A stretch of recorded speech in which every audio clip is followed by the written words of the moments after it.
gradúa, un hijo suyo. Imagínense cosas, estoy tratándolo, ¿verdad? Trayéndolo a un plano nuestro. Se nos graduó un hijo de la universidad o se casó, hizo algo que a usted lo llena de orgullo o alguna cosa, y cuando usted lo trae a casa, lo recibe, ¿y qué usted usualmente hace? ¿Qué usted hace? ¿Le da qué? Un beso, un abrazo, ¿y qué más le da? ¿Verdad que usualmente usted da un regalito? Usted no le da regalito a los hijos suyos, pobrecillos. Vengan, hijos, vamos a orar sanidad interior ahora. Usted sabe. Bendito, vamos a pensar entonces en la... Usted no da regalo a sus hijos. Ah, ok, está bien. Iba a traer un ejemplo tan malo de las reinas de belleza cuando ganan y le traen el ramo. O sea, siempre que usted hace algo importante, vaya, reina de belleza, paz mundial, le dan un regalo. Es un premio de gracia por lo que hiciste. Cuando Cristo asciende al cielo y se sienta en el trono, Dios le regaló a la iglesia. Nosotros somos el tesoro más preciado de Dios puesto en las manos de Cristo. Y ese texto dice que cuando Él fue sentado allá y fue ascendido y se pusieron todas las cosas debajo de sus pies y a Él lo pusieron sobre todas las cosas, lo más importante, lo más supremo, sobre la iglesia. Y dice, no solamente que la iglesia está debajo de Él, no, es un componente, es su cuerpo. Y dice la plenitud, nosotros, tú y yo, di conmigo, yo, tú, dile, tú. Yo, la plenitud de aquel que lo llena todo. Tú y yo venimos a ser la extensión del ministerio y la gracia de Dios en Cristo para el mundo. La iglesia tiene el papel más importante en la historia de la salvación ahora mismo, en este tiempo en que estamos viviendo. La iglesia vino a ser la extensión del ministerio del Señor. Y eso hasta su regreso. Así que nosotros somos la plenitud de aquel que lo llena todo en todo. Pastor, eso suena brutal. Eso suena excelente. Yo quiero que tú entiendas que sí lo es. Entonces la pregunta que nos vamos a contestar estas semanas es, ¿qué es la iglesia? ¿De dónde proviene? ¿Cuáles son sus atributos? No todas las vamos a contestar hoy, acuérdese, durante todo este tiempo. ¿Cuál es su misión? ¿Bajo qué autoridad ella hace lo que hace? ¿Y en qué aspectos no tiene autoridad para operar? ¿Cómo una iglesia se organiza? Y sobre todas las cosas, y esta es una pregunta que te vas a hacer todos los domingos y tienes que salir de aquí contestándola. ¿Cómo yo encajo en la iglesia? ¿Qué soy yo dentro de la iglesia? ¿Cómo yo he entendido mi rol y cómo lo entiendo ahora, luego que la palabra me explica lo que yo tengo que hacer? Estas son todas las preguntas que nos vamos a contestar y yo espero que usted crezca y crezcamos como organismo de Dios y como organización de Dios. Amén. Amén. Así que hoy vamos a comenzar a preguntarnos qué es la iglesia. ¿Okay? No todos nos lo vamos a responder hoy, pero hoy sí yo quiero ver un aspecto con ustedes que necesito que lo atiendas en tu corazón, porque va a ser el fundamento que luego nos va a ayudar a hacer las cosas que hacemos aquí. ¿Ok? Para entender cualquier concepto bíblico que ocurre en el Nuevo Testamento, siempre el cristiano tiene que volver al Antiguo. El Antiguo Testamento es la sombra, todas las historias, los personajes, los asuntos que ocurrieron allí, son la sombra de la salvación de Dios que vino a manifestarse en la cruz de Cristo. Así que usted va a ver en los primeros 3 capítulos del Antiguo Testamento la historia de la vida del hombre en comunión con Dios antes de que se rompiera la comunión. Y esos 3 capítulos dicen, esto es la intención de Dios con su creación. El hombre rompe con Dios y del capítulo 3 en adelante hasta Apocalipsis 21, 22, hasta todo lo que resta de la Biblia, es la historia de Dios que va a hacer lo que Él dijo que iba a hacer en Génesis 1 al 3. ¿Ok? Y Dios va a restaurar ese lugar y lo va a restaurar con una gente que Él le va a arrancar a Satanás. ¿Está conmigo hasta ahí? Yo espero que usted crea que usted es uno de esos que ha sido arrancado del reino de las tinieblas, porque somos arrancados de ahí. Así que este esta historia completa de la palabra, cuando usted va al Antiguo Testamento, usted va a ver historia de un pueblo, unos símbolos, unas cosas que lo que hacen es mirar a la completación de lo que Dios quiere hacer, que está en el Nuevo Testamento. Y si yo quiero saber lo que significa la iglesia en el Nuevo Testamento, que se forma ya en Pentecostés y de la que nosotros somos parte, leemos las cartas de Pablo, las de Pedro, para ver cómo una iglesia se comporta, cómo se supone que en el mundo la gente que es parte de la iglesia vivan. Pero si queremos ver eso, vamos al Antiguo Testamento a ver de dónde salió. Y vamos a ir a Deuteronomio 4:10. Yo voy a leer este texto ahora y lo voy a volver a leer ahorita otra vez para poderlo entender. Pero escucha lo que dice Deuteronomio 4:10, ¿ok? Ese texto que usted va a ver ahí, lo está hablando Moisés cuando ya está bien viejo de verdad. Moisés es llamado a liberar al pueblo a los 80 años más o menos. Y cuando va y libera al pueblo de Egipto, le voy a explicar la historia ahora rápidamente.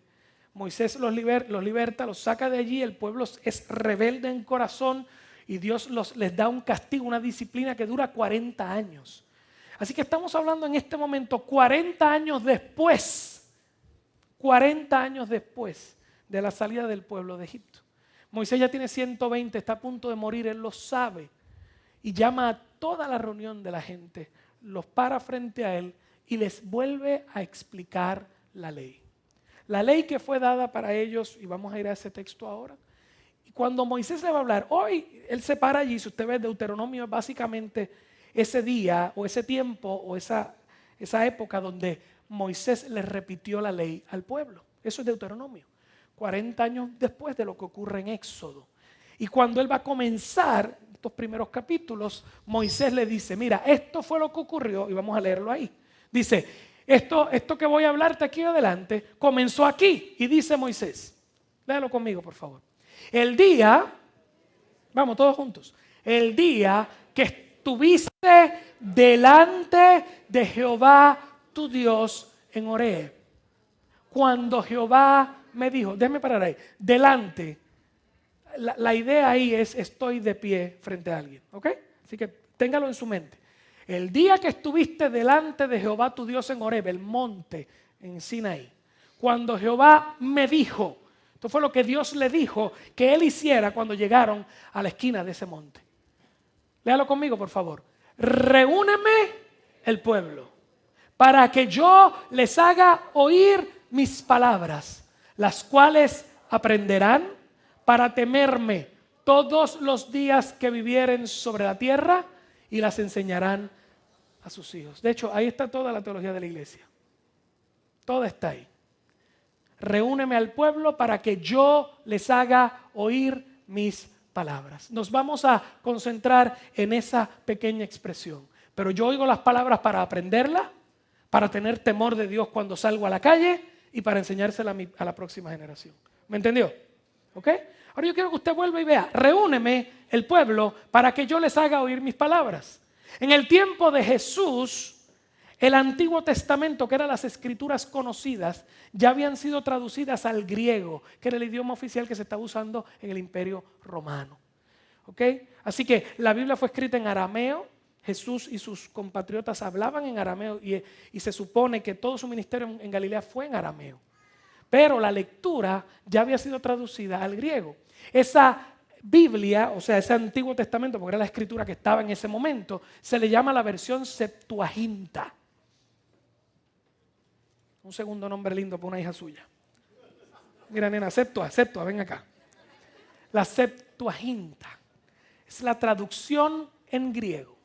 Esa es la Biblia que Jesús, los discípulos, los apóstoles leyeron. Y ahí agarra los textos, las palabras en arameo y las van pasando al griego que ellos entendieron. Y cuando usted va al Nuevo Testamento, y ya cuando Cristo, que es el primero que menciona la palabra iglesia, en Mateo 16 y Mateo 18 es la primera mención de lo que esto significa. Cristo utiliza una palabra en griego que se llama eclesia. Repítalo, eclesia. Y de ahí en adelante, Pedro, Pablo, todo el mundo cuando va a hablar de la eclesia. Y eclesia significa una congregación. De hecho, tiene un nombre más importante.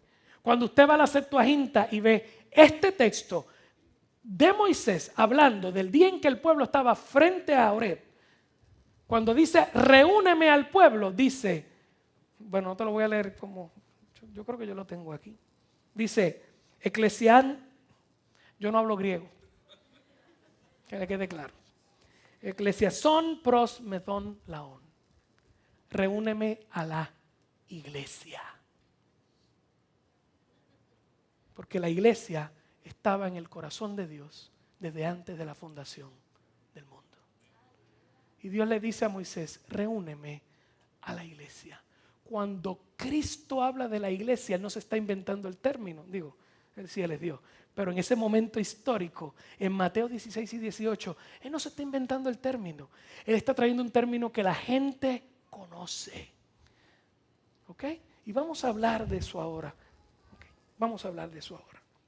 Yo quiero darte un poquito de contexto histórico. Hay gente aquí que conoce la palabra y otros que no. Así que yo quiero que usted me siga 5 segunditos con respecto a la historia que nos llevó hasta ese día.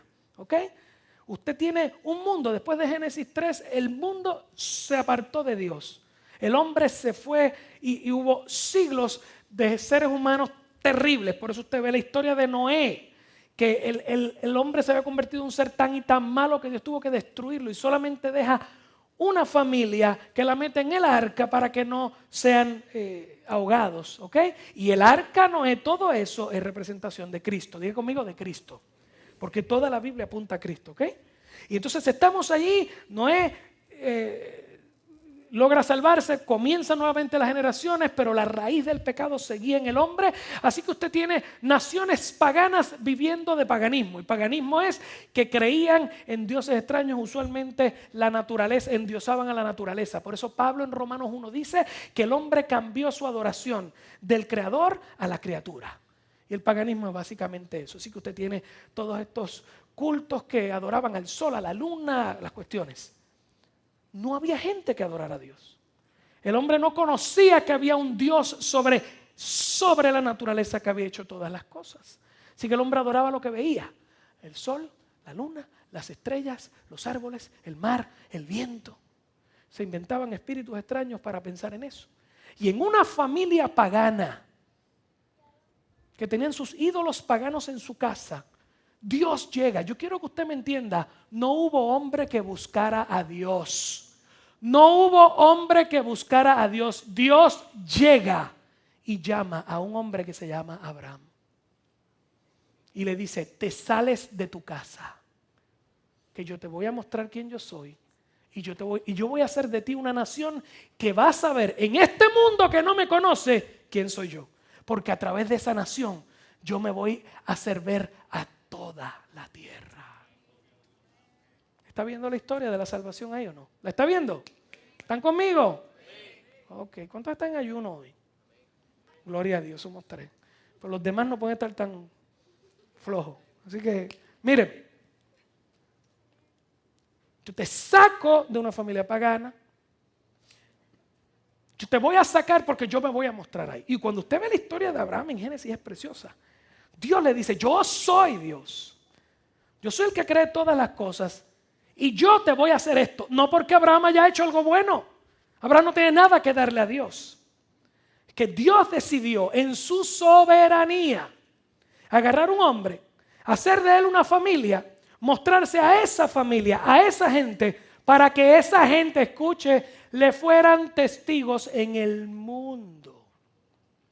Por eso dice, te voy a dar simiente y tu simiente bendecirá a todas las naciones de la tierra.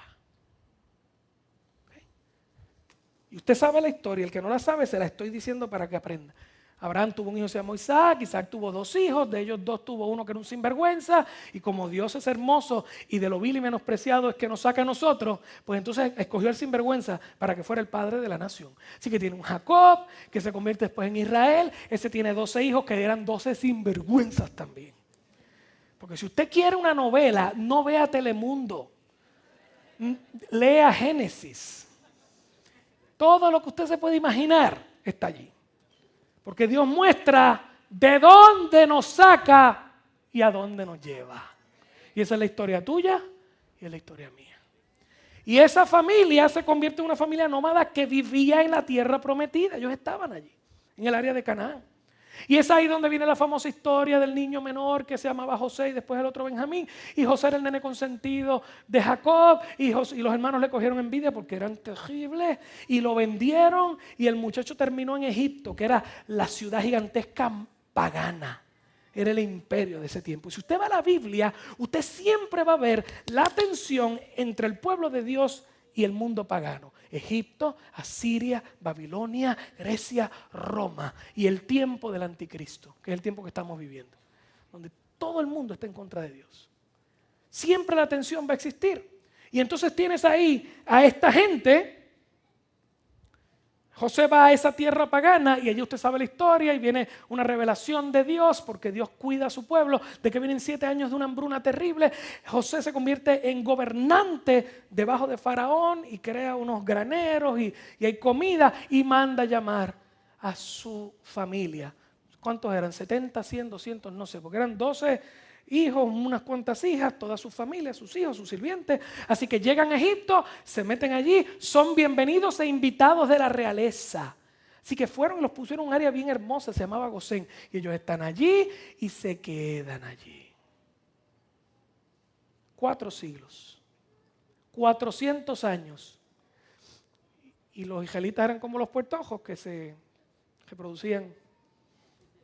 Sobre todo cuando los sacas de aquí, por eso hay 5 millones de puertorriqueños afuera y 3 acá. Sácalos de su tierra y se multiplican. Y cuando llegas allí, pues ya eran un pueblo gigantesco. Gente que estima en 1 millón de personas, otros en 100,000, no sé. Eso es cuando tú encuentras la historia de Moisés, todavía estás a principio de Éxodo, tú estás viendo a una nación que tiene solamente la historia de su padre, Abraham, en los oídos y conoce que hay un Dios que creó todas las cosas. Ellos no tienen una escritura que habla de eso, ellos no tienen sacerdotes, ellos no tienen un sistema de culto, ellos solamente escuchan lo que se dijo, que ellos son un pueblo escogido del Dios que hizo todas las cosas, pero tan escogidos son que estaban bajo la esclavitud de Faraón, porque los faraones que siguieron hacia adelante le cogieron miedo al pueblo porque eran fuertes y robustos. Donde quiera que esa nación llega, Dios los bendice. Ahí no hay break. Usted ve un israelito, un judío donde quiera y siempre están bien prosperados. Y es tan fuerte que Faraón le tomó miedo, los agarró de esclavos y los puso a hacer, pues usted sabe, edificaciones y cosas. Y es ahí donde ocurre el milagro de Moisés y todo este tipo de cosas. Y Moisés se hace un hombre bien conocedor y entra en la política y después mata a alguien y lo tienen que sacar de ahí y se va al desierto. Yo quiero que aquí usted vaya entendiendo por dónde vamos. Moisés llega al desierto, allá es preparado y a los 80 años Dios lo llama y le dice: vuelve a Egipto y escuche esto bien porque vamos a llegar ahí. Escuche esto bien.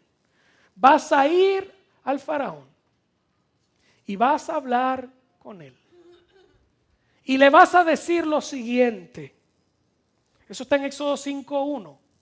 Solamente escúchelo. Deja ir a mi pueblo a celebrarme fiesta en el desierto. Esa fue la petición de Dios. Deja ir a mi pueblo al desierto a celebrarme fiesta. La razón por la cual están sacando a Israel de Egipto es para un culto de adoración. Es para congregarse a adorar. ¿Okay? Y entonces usted sabe que Faraón no quiso, escúcheme bien, se forma el titingó y entonces viene una historia hermosa y especial, y usted la conoce, que para poder sacar al pueblo de allí, porque el faraón se negó a dejar salir al pueblo de su esclavitud para que se fuera a servir a Dios. Se negó, repito, Faraón se negó a dejar salir al pueblo para que se fuera a servir a Dios. Y entonces vino una gran demostración de poder, una gran demostración de autoridad. Y vienen 10 plagas terribles que caen encima del faraón y su pueblo. Y cuando está la última plaga, el Señor envía al pueblo de Israel y dice: van a agarrar un cordero, lo van a sacrificar esa noche, van a sacar la sangre, lo van a poner en el dintel de la puerta de su casa, porque esta noche viene la muerte. La paga del pecado ¿es qué? Y la muerte viene a pasar sobre todos, sobre los israelitas y sobre los egipcios. No era sobre los egipcios nada más, sobre todos. Y ese ángel solamente iba a pasar de largo la casa que tuviese la sangre del cordero en su entrada. Y esa noche ocurre el evento, la última plaga, mueren los primogénitos del lugar de Egipto, los muchachos israelitas salen corriendo, salen de allí a su libertad. Cuando llegan frente a un mar que está allí, de momento ven que su esclavo todavía está atrás, su amo, ¿no? El que los quiere esclavizar. El ejército de Faraón está detrás de Moisés. Y Dios milagrosamente abre el mar, pasa el pueblo en seco, y cuando viene el que lo esclaviza, el mar, ¿qué hace? Muere el que te esclaviza y sale un nuevo hombre. Y llegaron al desierto. De hecho, hay mucha historia en el desierto que no podemos tocar hoy. Pero llegaron al desierto. Dios los saca de la esclavitud hacia el desierto. Repítalo conmigo, por favor. Dios los saca de la esclavitud al desierto. Y es ahí donde ellos llegan al Sinaí. Al texto que les mostré ahorita en Deuteronomio.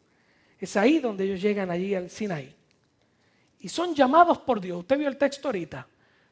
Congrégame al pueblo frente al monte porque les voy a hablar. Y la Biblia dice, yo quiero que usted tenga el pensamiento. Ellos llegan a este lugar, pasaron 2 o 3 eventos que no tenemos tiempo ahora para tocar. No tenían agua, no tenían comida, hubo una pequeña rebelión, pero llegaron ahí al monte al pie de ese monte, y Dios le habla a Moisés y le dice, sácame el pueblo que tengo que hablar con ellos. La explicación de lo que ocurrió ese día está en Éxodo 19. Yo quiero que usted lo vea rápido. Éxodo 19, 16 al 19. Léalo conmigo y escuche, por favor. Mire lo que dice todo el mundo. Aconteció que al tercer día, cuando Dios le habla a Moisés, sácame al pueblo y me lo congregas. Y dice, aconteció que al tercer día, cuando vino la mañana, vinieron ¡boom! Truenos y relámpagos.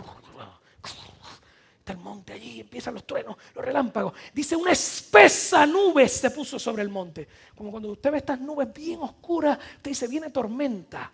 Y dice que comienza a salir del monte el sonido de una bocina, la trompeta de Dios. Aparece luego en Eclesiastés, aparece en Apocalipsis, aparece en todo lugar.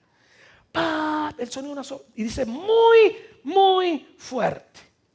Y todo el pueblo se estremeció, que estaba en el campamento. Están por la mañana, están haciendo desayuno, tostadas con pancake, y de momento ¡boom!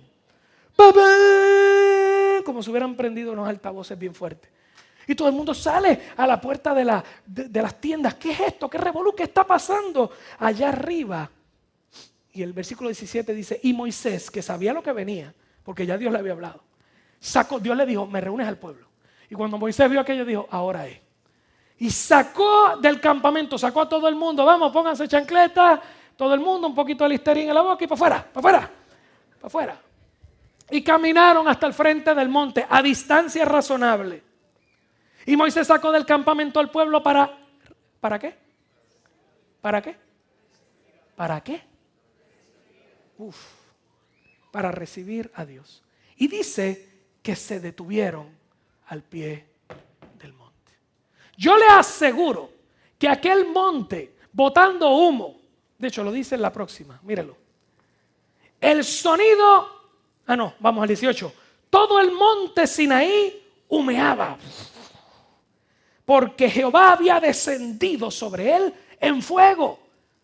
O sea que una bola de fuego había bajado allí, ¡bum! Y había un montón de humo y aquello estaba estremeciéndose.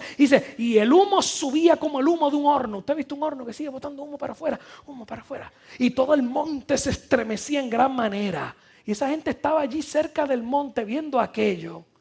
Y dice el versículo 19, y el sonido de la bocina iba aumentando en extremo. ¡Bah, bah! Y esa gente, ¿qué es esto? ¿Qué es esto? ¿Qué es esto? ¿Qué es esto? Y Moisés llega frente al pueblo y empieza a hablar y dice, Moisés hablaba y Dios ¿qué? Respondía con voz tronante. Yo le voy a hacer una pregunta a ustedes. Esa gente está frente a ese monte. ¿Usted cree que algunos se sentaran en una silla de playa a beber Coca-Cola? ¿Cómo usted estaría allí? Algunos estarían con los ojos de pescado frisados. Muertos ya. 2 o 3 con ataque al corazón. en el piso tirado, desfibrilándolo. Ese es Dios. Uf. Ese fue el día en que hicieron eclesia con Israel. Yo quiero que usted entienda algo hoy. Toda esa historia de clase bíblica de niños que les di no es otra cosa que la historia de la salvación tuya y mía. Porque tú y yo fuimos escogidos antes de la fundación del mundo para esta salvación. Pero tú y yo nacimos bajo la esclavitud del pecado y Satanás. La gente a los 400 años en Israel, que estaba en Egipto, nacieron en Egipto en esclavitud. Son símbolos, son sombra tuya y mía. Naciste bajo el pecado y Satanás. Pero Dios te había escogido para esta hermosa y santa salvación. Dale un aplauso al Señor. Y había un gran profeta que venía del desierto. Cuando Jesús a los 30 años, Juan el Bautista lo señala y dice, este es el Cristo, el Cordero de Dios que quita el pecado del mundo. ¿Qué fue lo que ocurrió? Jesús entró a las aguas bautismales y cuando salió de allí, ¿qué dice? Que el Espíritu lo arrancó y lo llevó ¿a dónde? ¿A dónde? Al desierto a probarlo. Moisés viene del desierto. Moisés es tipo de Cristo. Por eso Moisés mismo profetiza en Deuteronomio, viene otro profeta como yo. Moisés viene del desierto y viene a enfrentarse a Faraón. Cristo vino a enfrentarse a Satanás, el que te tenía cautivo en el pecado. Y Satanás no te quería dejar ir porque tú eras parte del reino de las tinieblas. ¿Y sabes cómo fue tu salvación? Con gran poder y autoridad. Quizás para ti fue solamente un momento donde hubo una claridad acerca de lo que estás escuchando y en ese momento viniste el Señor, pero hubo una terrible guerra y conmoción por tu alma. Por eso la Biblia dice que en el cielo hay fiesta cada vez que uno se convierte. Y eso ocurrió el día que tú viniste a Cristo. Dale un aplauso al Señor. Dale un aplauso al Señor. Y ese que viene del desierto, como Moisés vino a proclamar salida a los esclavos, escucha lo que vino a decir Jesús el primer día que se muestra en una sinagoga. Abre el rollo en Isaías 61:1 y dice: el Espíritu de Jehová el Señor está sobre mí, porque me ungió Jehová y me ha enviado a predicar buenas noticias a los abatidos, a vendar a los quebrantados del corazón, a publicar libertad a los cautivos y a los presos apertura de la cárcel. Cristo vino a hacerte libre de las garras de Satán.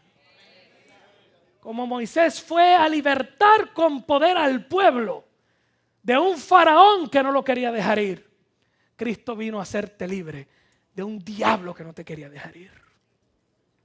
Y con gran poder y autoridad. Yo quiero que usted lo entienda bien. Así como después de ese poder, toda esa lucha espiritual, esas 10 plagas, en la última plaga, ¿qué es lo que vemos allí? Que para poder salir con vida del reino de las tinieblas, del reino de Egipto, Israel tuvo que matar a un cordero y aplicar la sangre de ese cordero en el dintel de la puerta. Y así mismo Cristo fue a la cruz y murió y derramó la sangre por ti y por mí. Y cuando tú vienes a Él, esa sangre te limpia de todo pecado. Y cuando pasa el ángel de la muerte, sobre ti no tocará, porque tú tienes ahora vida eterna.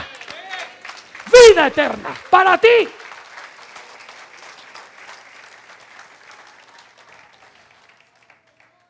Y esta parte que viene ahora no le gusta a la iglesia de prosperidad. Te sacaron al desierto. No es a la victoria, al dinero, al éxito. No, te sacaron al desierto. Si usted entiende la Biblia, entiende dónde usted está parado y sabe lo que tiene que hacer. A ti te dieron libertad. Y así como el pueblo de Israel era bien rebelde en el desierto, de hecho fue tan rebelde que la rebeldía la tuvieron que matar allí. Y todo el que salió de Egipto murió en el desierto, y el que nació en el desierto fue el que entró en la tierra prometida. Porque tú tienes que matar tu rebeldía mientras Dios te va procesando en el desierto de tu vida. Nosotros vamos de camino a nuestra tierra prometida. Nosotros vamos de camino a disfrutar de nuestra salvación. Pero nosotros hemos sido puestos en un mundo que espiritualmente está árido. Poblado de escorpiones, poblado de alacranes, poblado de demonios. Porque este mundo está siendo asediado por el enemigo de las almas. Pero Dios nos ha dejado ahí con un doble propósito: limpiarnos a nosotros y que nosotros allí demos testimonio al mundo que hay algo más que este desierto, que hay una tierra prometida. ¿Está conmigo? ¿Me sigue?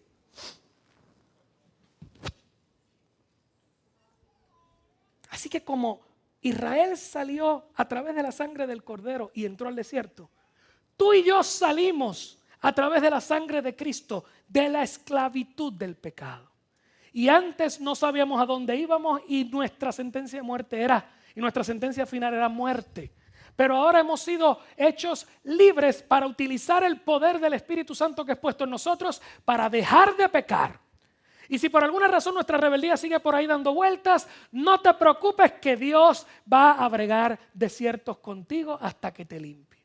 Porque Él quiere limpiar nuestro carácter, quiere limpiar nuestra conducta, porque nos quiere hacer parecer más a Cristo. Y mientras nos lleva en ese proceso, el mundo nos observa, y al observar que yo era antes como yo era, pero ahora Cristo vive en mí, ellos quieren saber lo que yo tengo. Y el mundo va a querer saber lo que tú tienes para una de dos: o para rechazarlo o para abrazarlo. No hay problema. Pero para eso tú estás en el desierto del Señor. Así que tú y yo, dilo conmigo, díselo al que está a su lado. Vamos, mira el que está a su lado. Yo soy el pueblo de Dios en el desierto. Soy peregrino en este mundo espiritualmente seco. Pero Dios me puso aquí para su gloria. ¿A cuántos puso Dios en Arecibo? En el Arecibo espiritual seco, ¿a cuántos Dios puso para su gloria? Porque tus vecinos están mirando lo que está pasando en tu corazón. Porque tus vecinos están viendo, tu familia que no conoce al Señor está viendo cómo cambia tu manera de hablar, tu manera de pensar, tu manera de vivir.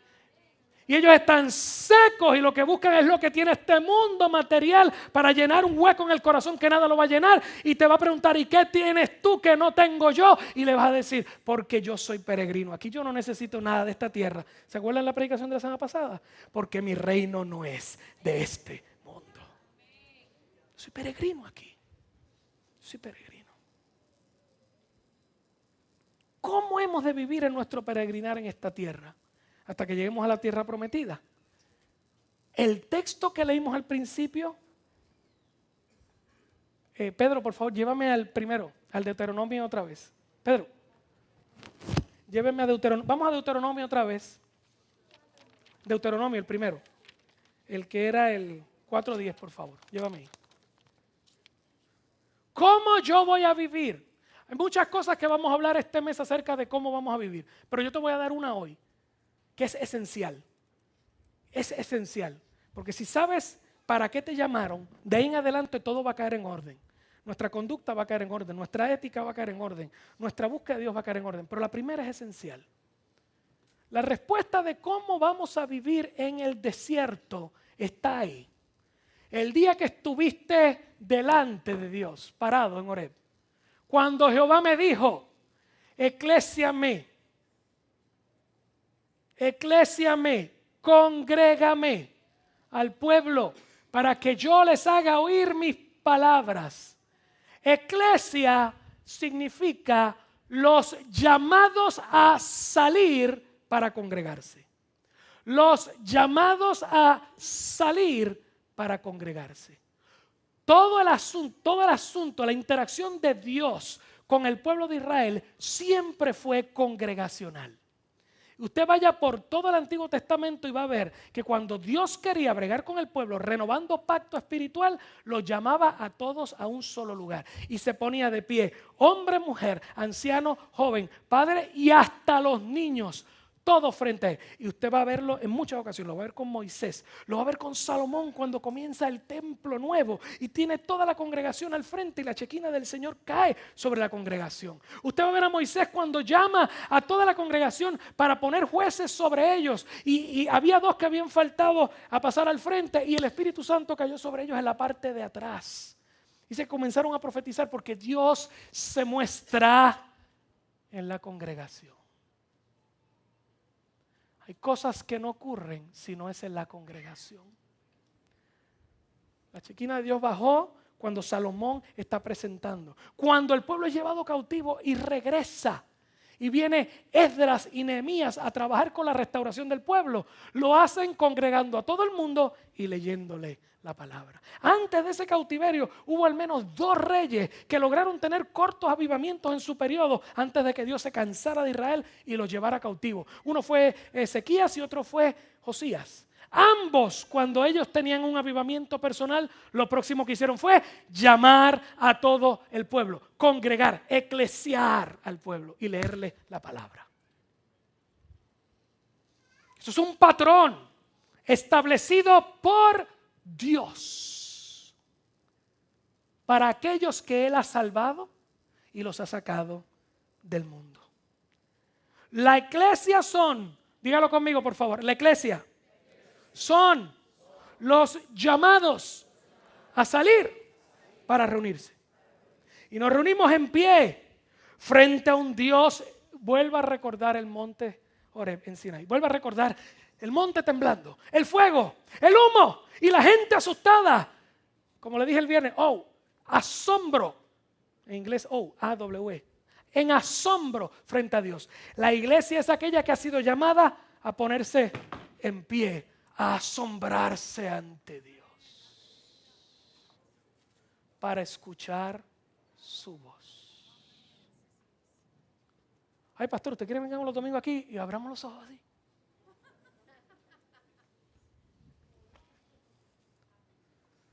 Voy a llegar ahí ahora. No me quiero perderle la línea, pero voy a llegar ahí. Se lo voy a explicar. Vamos a jugar campeonato. Baloncesto, porque la pelota en este país está muerta, ¿verdad? Baloncesto. Y los capitanes van ganando. Dígame qué estrella tenemos ahora ahí. ¿Tenemos alguna estrella? ¿Cómo se llama? Es tan estrella que nadie sabe cuál es. Nombre extraño. Díganme algo. Huichito González. Huichito, el gran Huichito. Y Huichito lleva todo el año ahí, de tres. Y ese día de campeonato este es el 7º juego, está empatada la serie y está empatado el juego y falta un segundo y Huichito se levanta y hace así, es más de espalda. Y esa bola hace así, y cayó de 3. Y ganamos. Y usted ve el tiro, usted estaba de lado y vio el tiro. El tipo lo hizo desde media cancha, de clase exagerado. Desde media cancha de espalda. Y estamos abajo por 2 y de momento él tira y nos hizo un tiro de 3 y ganamos el campeonato. ¿Qué usted cree que va a pasar allí? El techo de aquella cosa va a ser así. Y usted va a salir diciendo, Huichito. La cosa más grande. Todo el mundo mañana en una camiseta, Huichito, en el tiro así.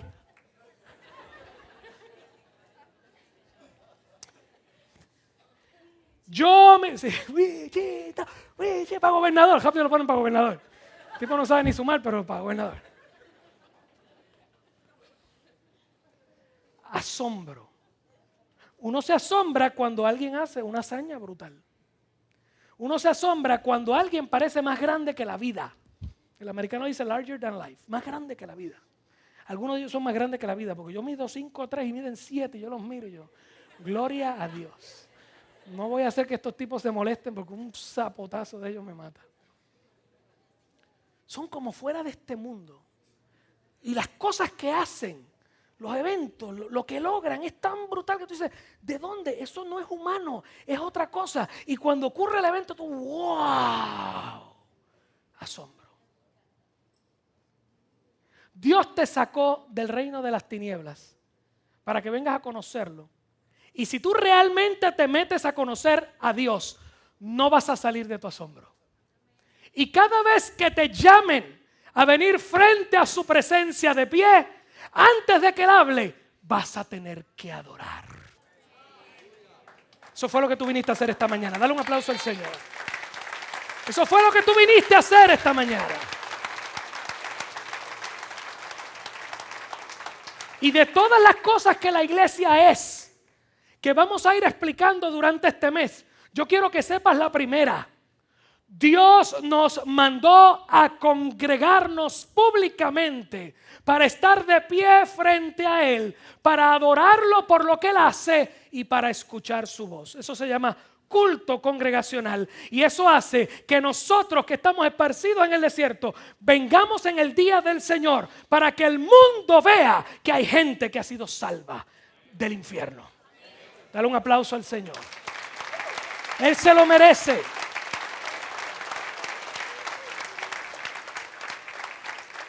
Y esa es la primera razón por la cual Dios forma su iglesia.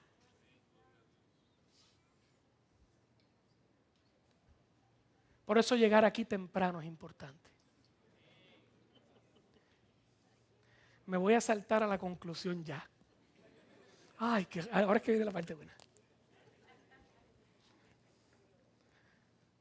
Yo tenía un pastor hace muchos años que decía, no somos un jeguerete de gente. Y es totalmente cierto. Nosotros no somos un reguerete de gente. La iglesia no es una reunión social. Esto no es un restaurante donde tú vienes a ser servido. No es un lugar donde alguien te va a poner algo para que tú lo consumas y te vayas. Tú vas a la escuela, estudias, tú consumes. Haces unas asignaciones, tienes unas tareas. Pero el día que estás cansado no vas, no te da la gana. Tienes que ir a trabajar porque no te queda remedio si no te pagan. Esa ni la voy a tocar. Tú vas al mall a consumir. Tú vas a un restaurante a consumir. Tú vas a una oficina de gobierno a consumir. Tú te metes a un club social y tú vas allí porque sabes que hay unos beneficios para ti, aunque tú tienes que dar algo. Antes que cualquier otra cosa, la iglesia no es un club, no es un organismo, una organización tipo civil o gubernamental. ¿Alguien aquí ha sido citado por un juez? ¿Alguien ha sido citado por un juez? Para saber lo sinvergüenza que no, gelado. ¿Alguien ha sido citado para cualquier cosa? Usted tiene que comparecer a un juez en un juicio formal. ¿O ha estado de jurado? ¿Cuántos ha estado de jurado? Y han visto cómo es eso. Si usted es citado por el juez, hay 2 o 3 cosas bien importantes. Usted lo citan a una fecha y a una hora. Yo no quiero ser legalista aquí, yo quiero que usted entienda el concepto. Y usted llega allí en chancla y pantalones cortos, ¿verdad? ¿Cómo usted llega del juez? Brillado, pulido, con brillantina alca. Los que se rieron son bien viejos porque los jóvenes no entienden eso nada, no saben de lo que estamos hablando. Todavía me olió a mí la brillantina cuando lo dije. Mi tío por las mañanas decía, pulido, usted llega allí y usted llega a la hora en punto. Y cuando el juez entra, ¿qué hace la gente en la sala? ¿Por qué? ¿Hay alguien que se quede sentadito? ¿Qué dice el alguacil? Todos en pie, el honorable tal. Yo sé que hoy en día estamos viviendo en la sociedad donde ya no le creen las instituciones. Y es cierto porque detrás del honorable tal hay un sinvergüenza, o detrás del otro allá, o el legislador o todo. Pero escúcheme, no estamos hablando de la persona, estamos hablando de la posición. Que eso en el caso de Dios no aplica, porque Él es venerable por lo que Él es. ¿Están conmigo, verdad? Pero cuando usted llega allí y dice, todos de pie, porque el honorable juez tal en la sala tal, va a entrar. Ahora, señor, va a entrar, toca darle pleitesía. Pues sí. Escúchame, pues sí. Si te quedas sentadito, Él tiene la autoridad para decirte, ¿te pones en pie o vas para la cárcel? Y usted ve que allí todo el mundo está alineadito, todo el mundo se pone en pie, entra el honorable juez. Y si Él dice que nos sentemos, nos sentamos. Y si Él dice que no respiremos, todos hacemos así. Hasta que nos moramos. Eres citado. Así que si te llega un día a los que le ha llegado cita para ser jurado que le llegue el correo y dice, tienes que presentarte en el Tribunal Federal en San Juan, tal día, a tal hora, so pena de desacato. Y ese día tú pones 5 alarmas, te vistes bien papizongo y llegas allí y te pones a tiempo, calladito, me veo más bonito. Porque hay autoridad, porque hay asombro, porque todo el peso de la ley y todo el peso del gobierno está ahí. Dios, escúchame iglesia, te llamas eclesia y a ti te sacaron de las garras del infierno. Tú no te saliste, a ti te fueron a buscar y te sacaron con poder. Y a ti te citaron a pararte frente a Dios para que lo adores y lo escuches. Esto no es opcional, esto no es un servicio para ti. El Rey te llamó.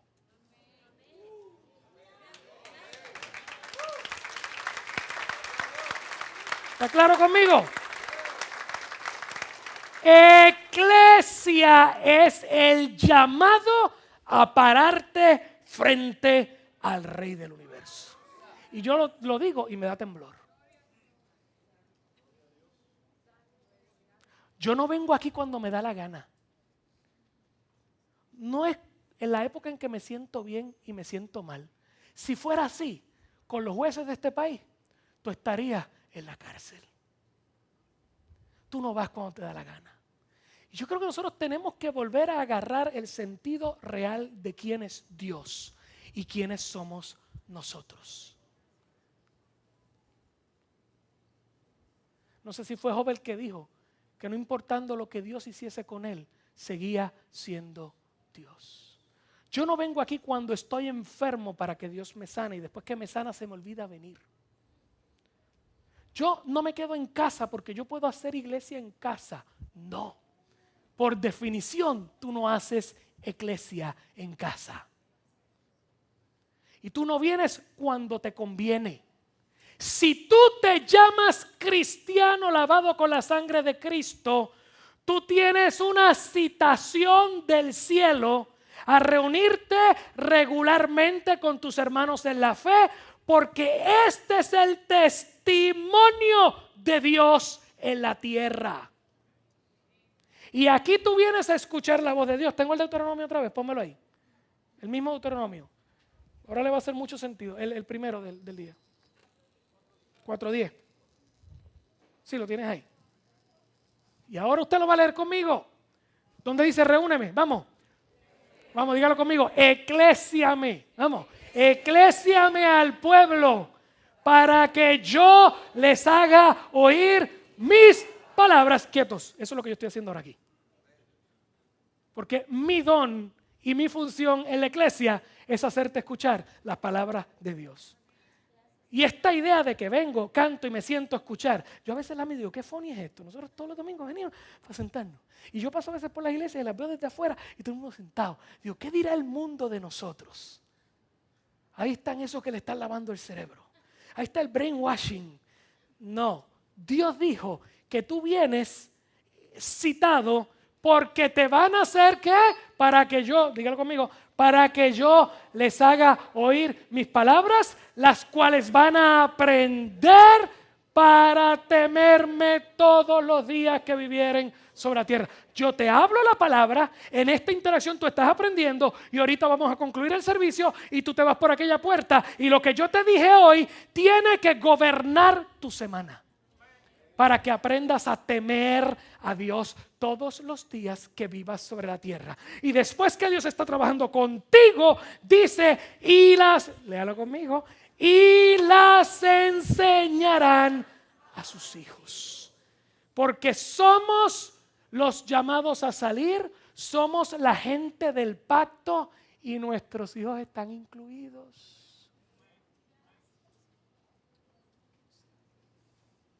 Y es mi responsabilidad venir, asombrarme ante Dios. Por eso tenemos un tiempo de adoración antes de la predicación. Porque yo vengo en mi asombro a decirle a Dios, gracias con todos mis hermanos en la fe. Gracias y gracias porque estoy aquí, porque ahora emocionado voy a escuchar tu voz. Porque tu voz me va a enseñar a lo que voy a hacer cuando salga esta semana y a lo que le voy a decir a mis nenes. Y que llegue rápido el domingo. Que llegue rápido porque vuelvo a darle gracias por lo que ha hecho, a adorarle pidiéndole, porque hasta pidiéndole a Dios por tus necesidades tú le adoras. Yo quiero que tú estés claro en eso. Tú vas a pedirle a alguien que te ayude porque esa persona puede o no. ¿Cuántos han ido a un banco a pedir chavo por una casa? Bendito sea el Señor. Aquí todo el mundo, todo el mundo es rico. ¿Cuántos tuvieron la casa mortgage? ¿Cuántos tuvieron mortgage? Levanta la mano, ¿verdad? Si tengo 50% billonarios en este. Bueno, gloria a Dios. Lo veremos hoy en la ofrenda. Aleluya. ¿Por qué usted va donde el Banco Santander o Popular? ¿Por qué usted va allí? Porque usted no tiene chavo. Y la casa vale 100,000 billetes. Y usted tiene como 100 en la cuenta. Y debe 200 de luz. ¿Ah? Y la única manera de meterte debajo de un techo es que el que tiene te dé. La única razón por la cual tú te arrodillas a pedirle a Dios su misericordia es porque Él tiene y Él hace lo imposible para ti posible. Y eso se llama adorarle. Yo oro y yo adoro cuando oro. Y usted y yo venimos aquí. Déjame terminar ya. Somos una nación santa. Somos un pueblo escogido. Estamos citados, dígalo conmigo, citado. Emplazado. Escogí la palabra. La escogí. En inglés se llama summoned. Summoned. S-U-M-M-O-N-D. Summoned. O summoned. O whatever. Summon. Se me salió del área. Y nací en Arecibo. Citados, emplazados, convocados a venir frente al Rey del Universo, que nos compró a precio de sangre para rendirle tributo y honor. Hay una expresión hermosa que sale de la Reforma que dice coram Dio, frente al rostro de Dios. Fuimos citados, somos la iglesia coram Dio, citados a congregarnos frente al rostro de Dios. La iglesia coram Dio. ¿Y qué yo quiero que tú te lleves hoy y tú hagas hoy? Todo lo que yo te he hablado hoy, que es un solo aspecto de la iglesia, tiene que controlar tu acercamiento a Dios y a la reunión congregacional. Esto no se lo inventó a alguien para sacarte chavo o para tenerte en control mental. No, esto fue Dios. No puedes dejar de congregarte, eso es un mandato de Dios. Repito, no te puedes dejar de congregar, es un mandato de Dios. Segundo, toma el día del Señor en serio, el Sabbat. Nosotros lo ubicamos el domingo. La iglesia neotestamentaria comenzó para separarse de los judaizantes. Comenzó a celebrar el domingo, que era el día del Señor, el día de la resurrección. ¿Ok? Comienza a hablar, ese es el día que vamos a adorar al Cristo resucitado. Ese día, escúchame bien, ese día le pertenece a Dios. Nosotros tenemos una situación, yo peco de ella, todos pecamos de ella. Del domingo yo separo de 10 a 12. Y si el pastor habla mucho, hasta las 12:30. 15 minutos antes me meto una inyección de café, corro como un loco, llego ahí y espero que estén cantando bien, porque si no va a ser bien aburrido. Y mejor que el pastor hable algo bien o el que esté invitado hable algo chévere, porque si no va a ser un terrible culto. Tu alma se va a secar hasta la muerte. Porque el día del Señor es para tú encontrarte con el Dios que te citó. El día del Señor uno se levanta temprano. Uno se tira de rodillas temprano. Si uno puede, uno viene en ayuno delante de Dios. Y usted llega aquí con un tiempo de lectura de la palabra. Sobre todo los padres que están aquí, hágalo antes que sus hijos se despierten. Usted se levanta, usted se presenta ante Dios, usted busca su rostro y usted le da gracias a Dios por el privilegio de ir a un lugar a escuchar su voz. Usted levanta a sus hijos y no los levanta a gritos, ¡alza que estamos tarde! Y los nenes escuchan el domingo, ¡ca! Es el día del Señor. Es el día del Señor. Temprano, a tiempo. Los niños tienen que saber lo que vienen a hacer. Los niños deben orar contigo temprano en la mañana. Todo el mundo tiene que saber lo que viene a pasar. Son cosas que todos, yo mismo en casa tengo que trabajar con ellas. Tienes que empezar temprano porque vienes citado por Dios. Y la única manera de yo entrar por esas puertas, dispuesto, ansioso por adorar, es porque ya repasé las grandezas de Dios en mi vida. Ya oré, ya el Espíritu Santo llenó mi corazón, ya recordé lo bueno que Él ha sido, lo que hizo conmigo en la semana, lo que ha hecho conmigo en mi vida. Y yo quiero que tú sepas que tú te metes a orar, Dios te va a tocar. Y después que estés tocado en el corazón, tú dices, que llegue. Estoy loco porque mis hermanos lleguen conmigo, porque cuando esos chicos empiecen a cantar, yo también voy a adorar.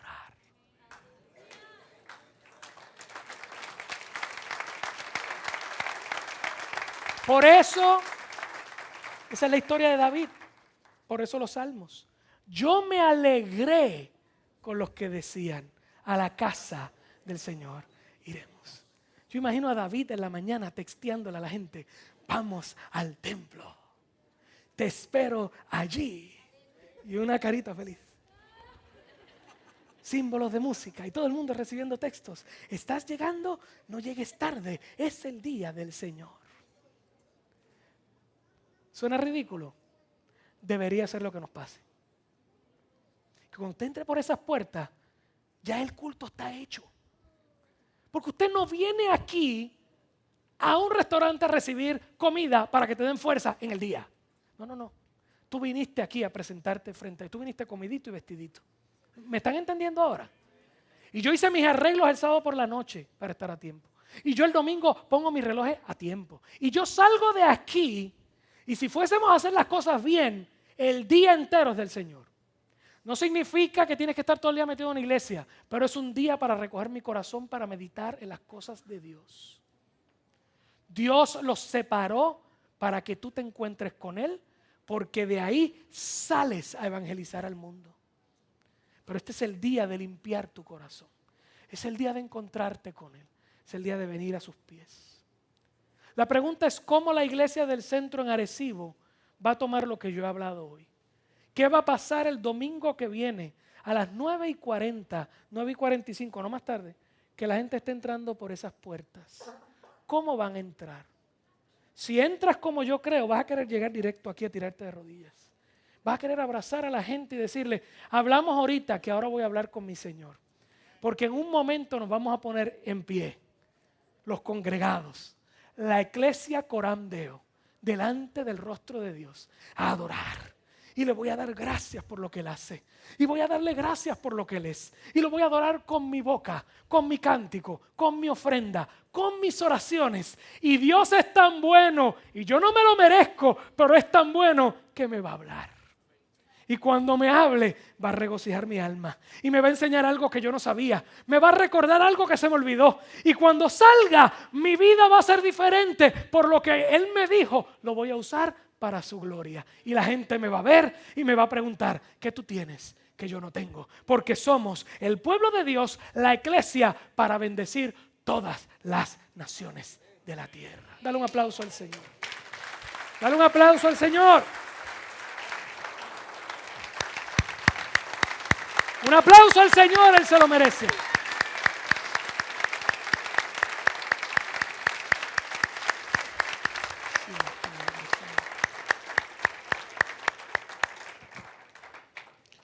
Cierra tus ojos, por favor. Javi, ¿tú te acuerdas